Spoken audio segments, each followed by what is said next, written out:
Was a Norman count really just a glorified adventurer, chasing glory and gold across the Mediterranean? Did a single man truly reshape an entire corner of the world, turning it into a glittering, chaotic mosaic of cultures and bloodshed? And could the legacy of a warrior family obsessed with conquest ultimately pave the way for a unified Italy, a thought so bizarre it almost defies belief? Let's rewind. It's 1067. A young Norman, barely out of his 20s, named Robert Guiscard, is staring out at the turquoise waters of the Adriatic. He's not thinking about kingdoms or empires. He's thinking about a fortune.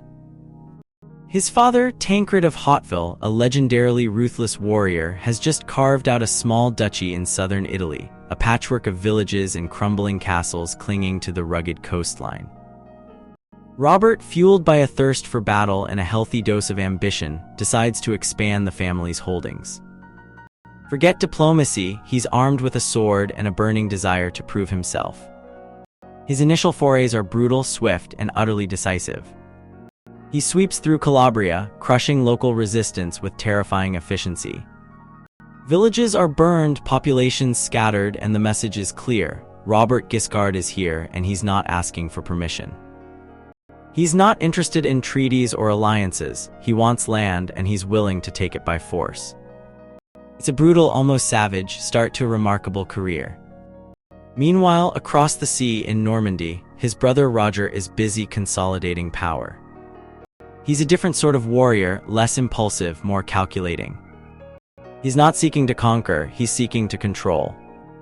He's building alliances, forging trade routes, and laying the groundwork for a stable, prosperous domain. He's a master strategist, a shrewd politician, and a surprisingly effective administrator.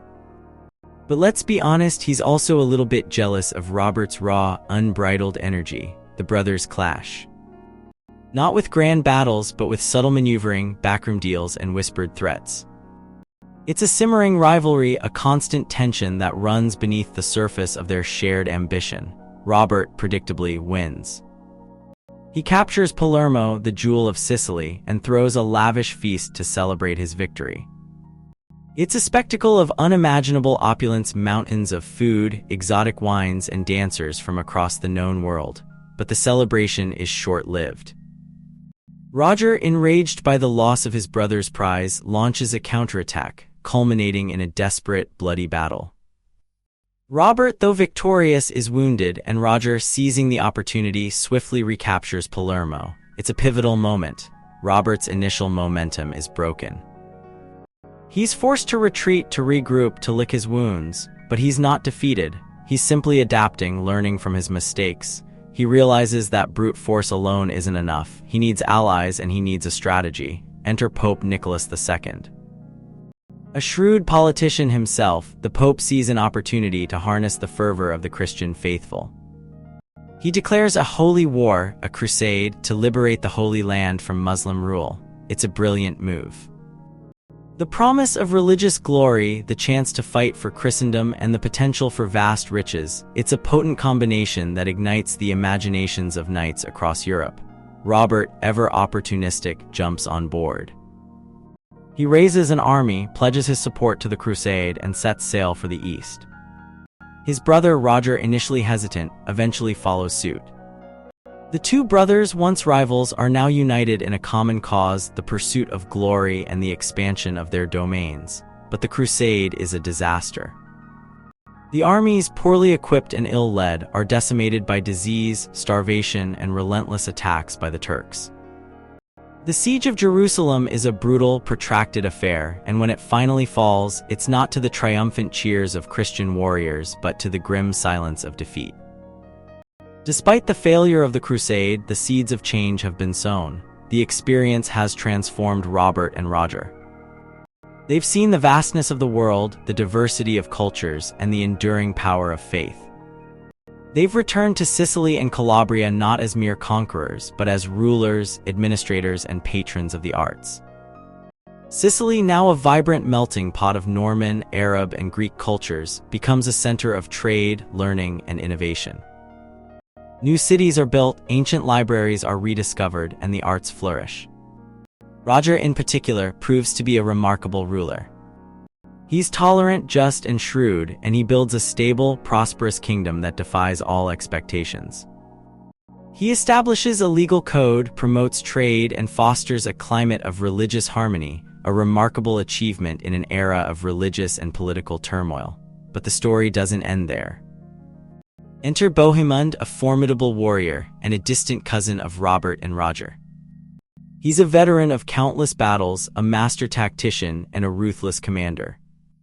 He's also fiercely independent, and he refuses to be bound by the constraints of the papal crusade.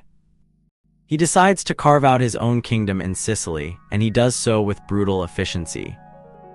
Bohemund's ambition leads him to clash with Roger, and the two brothers engage in a series of bloody conflicts. It's a bitter, protracted struggle that threatens to tear the kingdom apart, but ultimately Bohemund prevails. He captures the city of Antioch, a strategically vital stronghold, and establishes himself as the Prince of Antioch, a powerful and independent ruler. However, Bohemund's triumph is short-lived. He is lured into a trap by the Turks and defeated in battle, losing his freedom and spending the next 3 years as a prisoner. His reign, though glorious, is ultimately cut short by his death in 1111, leaving behind a legacy of both courage and recklessness. Now, here's where things get truly bizarre.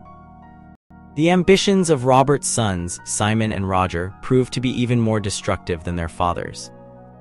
They're driven by a relentless thirst for glory, a desire to emulate their father's conquests, and a complete disregard for the consequences of their actions. They launch a series of reckless campaigns, squandering resources, alienating allies, and ultimately destabilizing the kingdom. One son, Robert, is killed in a disastrous battle in Illyria, while the other, Roger, is captured and imprisoned. The family's legacy of ambition and recklessness reaches its tragic climax. But wait, there's more. The story takes an even stranger turn. The descendants of Tancred, Robert's father, continue to roam the Mediterranean, seeking fortune and glory. They establish new kingdoms, engage in endless feuds, and generally cause chaos wherever they go. They're a band of adventurers, mercenaries, and pirates, forever chasing the ghost of their ancestors' conquests. And then, unbelievably, the legacy of the Hautevilles, a family of Norman conquerors, plays a role in the unification of Italy. The Dukedom of Apulia, ruled by Roger's descendants, becomes a pawn in a complex political game.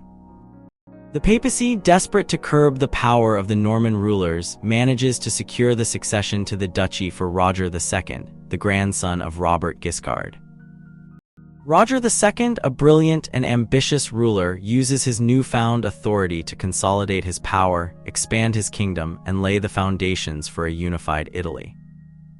It's a stunning twist of fate, the legacy of a family of warrior conquerors ultimately paving the way for the birth of a nation. So was Robert Guiscard just a glorified adventurer? Did a single man truly reshape an entire corner of the world? And could the legacy of a warrior family obsessed with conquest ultimately pave the way for a unified Italy, a thought so bizarre it almost defies belief?